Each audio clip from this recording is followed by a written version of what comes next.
nobody ever tells you that, like, when you get to the top, there's nothing there. There's nothing there. There's just more of that. If you want it, I had ground and scraped and fought to make movies and to make the things that I wanted to make and to sell books and sell scripts. And I was doing all those things. And then I get there and I'm like a broken shell of myself with this relationship that threatened to sort of like truly like wreck my life. And I had done nothing to deserve that. And, I'm like, what is life? Do you know what? There's not been a truer word spoken. He's the star of the TV show Reacher, which is a great TV show. Second season has its problems. I don't know why Reacher has to have a team. He's a one-man shit tank.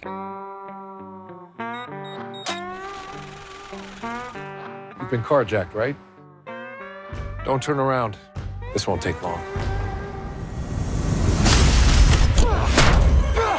A lot of people think that at the top of your dreams, there is a big treasure chest of gold and it will bring you eternal happiness. That isn't the case in most cases. In fact, I struggle to think of people who are sitting at the top and are truly happy. Now, I think the idea of happiness is it's a falsehood in a sense. Or maybe not the idea of happiness, but definitely the idea of attaining happiness through the methods of either achievement or through the idea of richness. I've fallen foul to the idea of wanting to achieve or wanting to get rich through methods that are beyond my own control sometimes. I've also fallen foul to the idea that happiness comes from achieving your goals or achieving your sense of what you should be worth as a human on a monetary level. See, the path that is paved with gold is often not the path you should be taking. Dave Chappelle, for example, before he was offending everyone in the world, he had his own TV show, The Chappelle Show. It done extremely well after the first season. Second season done even better, creating iconic moments like this. Look, bitch, I'm Rick James. Smack it. Why don't I stretch out? Fuck your couch, nigger. And then they offered him to do a third season, and they offered him $50 million to do a third season. And he started filming it, and, well, I'll let him tell his story. It was like a graduation lunch we were having, and they had my dad come and talk to me, and my dad takes me outside, and he's like, listen, and this is some advice that applies to all you acting students. He says, to be an actor is a lonely life. Everybody wants to make it, and you might not make it. And I said to my dad, well, that depends on what making it is, Dad. He was a smart-ass kid. Yeah. It depends on what making it is, Dad. He says, what do you mean? I said, well, you're a teacher. I said, if I could make a teacher salary doing comedy, I think that's better than being a teacher. And he started laughing. He said, if you keep that attitude, I think you should go. He said, but name your price in the beginning. If it ever gets more expensive than the price you name, get out of there. That was a moment in my life where I realized that maybe money is not the answer to all your problems. Now, I'm not going to sit here and insult you. Money is important. Of course it is. It's a currency. It's a way of providing yourself with health and sustenance and the things you need. It's not worth what you think it's worth. Ultimately, achieving your goals, and that sometimes could be the pursuit of money, is not what you think it is. Since the age of maybe 15, I've always wanted to make films. And eventually I got the chance to make my first short films and then my first feature films. And then I owned a company. I fell in love numerous times. I passed my driving test. I bought a house. I've done most things that humans should want to and should have to do. I've ticked all the boxes. And I've often found that the pursuit of those things is where the happiness comes from. And as I've gone on, I've learned to enjoy the journey, because honestly, the destination is not always what you think it's going to be. It's often the end of the journey. The wonderful director Paul Thomas Anderson once said that after he makes a film, he feels really low. There's another director who said the same thing. The excellent director David Sandberg. And also after every movie wraps, I also get depressed. But now, after 3 movies, I know myself very well, so I sort of get through it better. Like when Shazam was winding down, I was talking to Lotta about how, I'm going to get depressed afterwards, and it's going to be pretty hard, but I know it's coming. So he's had the high of making this film. The film's finished, and he should be so happy. The film's coming out, like he should be extremely happy. He's achieved months of hard work. He should be extremely happy, but it feels extremely low. Now, this is going to be the case in most cases. You've worked super hard and you've got the reward. But once you've got the reward, you just either want more, or you want to feel that feeling of working towards that all over again. Or additionally, it's not what you thought it was going to be. Think about your romantic relationships. If you've had a romantic relationship, think about it. What's the best part of the romantic relationship? Is it the anticipation of knowing if someone likes you or not? Is it the anticipation of finding out you actually love the person? Is it the first 6 to 8 months of the honeymoon period where you think that everything is just rosy and beautiful and nothing can go wrong? Or maybe you do think something will go wrong, but you are kind of putting it on the back burner. I've been there. And those first few months before you get together with someone, or first few weeks before you get together with someone, are magical. And then you have that wonderful honeymoon period where everything is just fantastical. It's pretty much the same with most things in life. It's that anticipation of achieving the thing that you really want. That's the real magic. It's the hard work. It's the graft.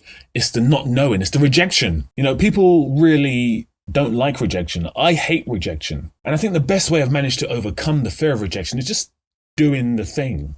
Whatever it is, just do it. You're going to either be rejected or you're going to make it. End of story. There's 2 possible outcomes. As simple as that. Yes or no.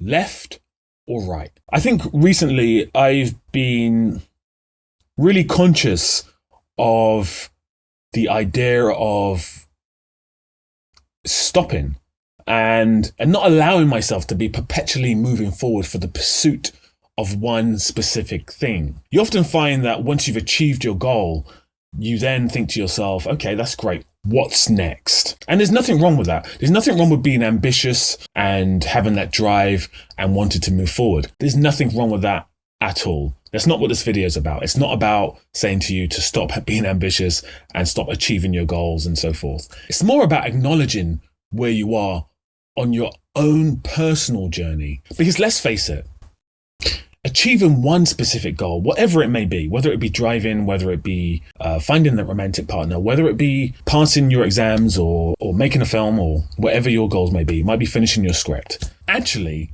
that is just one moment in your whole life. And ultimately, life is a series of wonderful moments. But what's the bigger picture? Is it time to stop and look within yourself and work out exactly what it is that's going to really make you happy? By achieving all these little goals, by making your film, by writing your screenplay, by editing your film, by winning over the casting director in audition, whether getting a Hollywood role or a Netflix TV series, whatever that goal may be. What's the purpose of the goal? Ultimately, what is the purpose of your goal? I think most people think that that's going to be the thing that makes them happy internally. It's not. It may lead you on to bigger things. It may lead you on to the bigger Hollywood roles. It may lead you on to bigger Netflix roles. It may lead you on to whatever it is you may desire long term. But is that going to ultimately make you happy? And I would say to you that it's probably not. And you should probably look into what will really make you happy, because I can guarantee you it won't be anything as grand as a Netflix show. It won't be anything as grand as painting your first painting. It won't be anything as grand as finishing your screenplay or directing your first film. It will be something so small and minute, but it'll be loads of small things that are minute and beautiful, and that maybe you're overlooking by giving up everything in the pursuit of happiness. And obviously this is a very different video to any of my other videos. It is relevant to film in a sense. I've been down the pathway of wanting to make my first feature or finish my first screenplay or finish my 100th screenplay or cast my next great actor. I work with models and actors on a daily basis, and I try and facilitate their dreams and get them into places that potentially they were dreaming of or maybe hadn't dreamt of. So I know what it's like to achieve those almost what they seem like impossible goals. And I know what it's like when those people achieve those goals. I've helped hundreds of people achieve those personal goals when it comes to things in the entertainment industry. And all it leads to is more and more and more. It's just like what he said. When you get to the top, there's nothing there. There's nothing there. There's just more of that. If you want it, this is where I am. What is wrong? And this is after a good year. This is after making tons of money. This is after accomplishing all the goals. How can that be? Like, that's not something we talk about. That there's nothing there at the top. That, like, that life isn't about, Jim Carrey said it before, I hope everybody gets what they want and gets the riches that their hearts desire, so they realize that that's not what life is all about. That's not what will make you happy. More doesn't always necessarily mean good. And I think the old idiom is less is more. And of course, there is the inverse of that specific thing as well.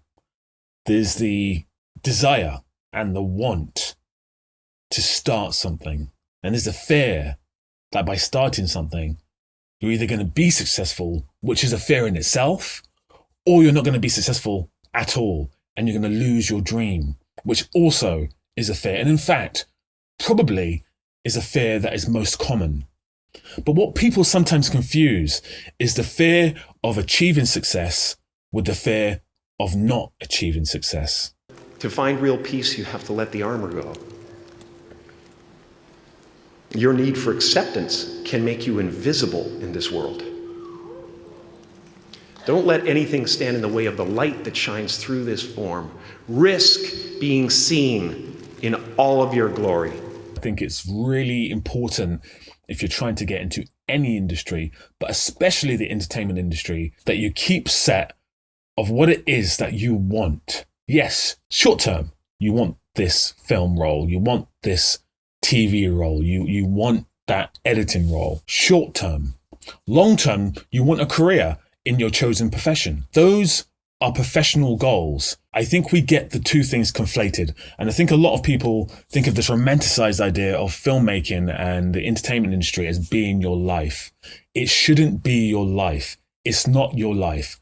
It's a profession. And it can come across as being your life because it's very enjoyable. The creative arts in general, bearing your soul to a camera or on a canvas, can be wonderfully rewarding, and it can feel like it's part of your life, an extension of your life, but it's not. There's a clear separation between the two. When people go, can you watch a Kevin Spacey film or look at a painting from Pablo Picasso because of the personal things they've done that you don't align with? You can. They're two different things. The result of someone's art may reflect who they are in their character, but ultimately the two things are so separate. We have to remember, ultimately, creativity often is commerce. And we don't like that. We don't like to admit that, especially if you work in the arts, if you're a painter, if you're a director, if you're a writer, if you're an actor. Ultimately, unfortunately, it is commerce. There's a clear separation. And typically, you're not at the forefront of that clear separation. So don't stop trying to achieve your goals. Obviously, that's super important. It keeps you going. It keeps you thriving. But do take a moment out to stop and think what it is that actually makes you happy. I think I'm going to leave it there. Again, it's a very different video from what I normally do, and I hope you liked it. If you didn't like it, then I'm sorry.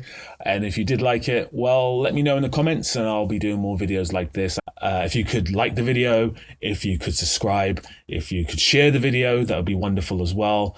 And until we speak again, big love. No matter what you gain, ego will not let you rest. It will tell you that you cannot stop until you've left an indelible mark on the earth, until you've achieved immortality. How tricky is this ego that it would tempt us with the promise of something we already possess?